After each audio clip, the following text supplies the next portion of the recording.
बिस्मिल्लाहिर्रहमानिर्रहीम। अस्सलाम वालेकुम। आज हम बनाने लगे हैं लाहौरी दही बल्ले। दही मैंने ले लिया है, इसमें 2 टेबलस्पून मैंने चाट मसाला मिक्स कर रही हूँ।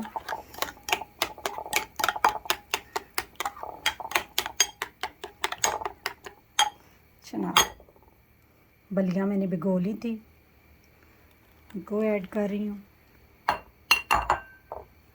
ऐड करने के बाद दोबारा हम इसको थोड़ा सा मिक्स कर लेंगे ताकि बलियाँ अच्छी सी डिप हो जाए दही में।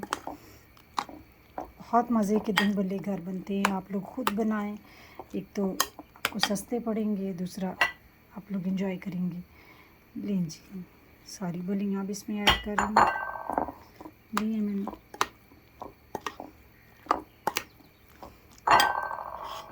आलू एक बॉईल कर लिया था, मैंने उसको कट कर लिया, अब वो इसमें ऐड कर रही हूँ।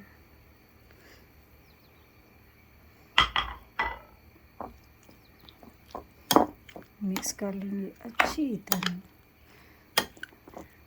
लीजिए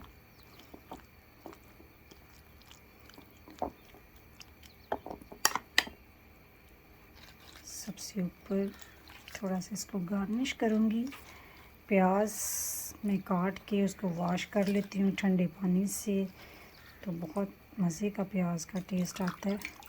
और इसमें आज कोई चटनी खुद अभी ऐड नहीं करूँगी, जब हम खाने लगेंगे तो उस वक़्त चटनियाँ मैंने बनाई हुई हैं वो फिर ऐड कर लूँगी। लें जनाब, झटपट दही बल्ले रेडी हैं। आप करें इन्हें इफ्तार टाइम एंजॉय। मुझे अपनी दुआओं में रखें याद। अल्लाह हाफ़िज़।